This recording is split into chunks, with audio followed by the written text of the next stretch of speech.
Бул кылмышкер Замирбектин Теңизбаев Замирбектин подозреваемый шектүү адамдын өздүгү боюнча түшүндүрүп кетем.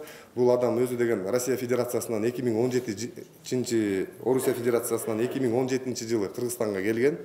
Мурун инисинин сөзү боюнча бул кылмыш менен соттолуп Орусияда 6,5 жыл отуруп чыккан. 6,5 жыл ушундай отуруп чыккан. Мурун үй бүлөсү бар болчу. Бул үй бүлөсү бар болчу, 2 баласы бар деп бизге маалымат берилген. Бирок бул маалымат азыркы учурда биздин коллегалардын немесинен башка мамлекеттин коллегалары менен азыр байланышып туруп бул маалымат текшерилип жатат. Бул 2017 жылы Кыргызстанга келип туруп таксовать этип жүрдү. Биринчи квартираларды снимать этип жүрдү, ушинтип жүрүп туруп, акыркы уже 2-3 айдан бери бул машинанын ичинде жашап таксовать этип жүргөн. Машинеде уктап, машинеде жумушка барып ушундай.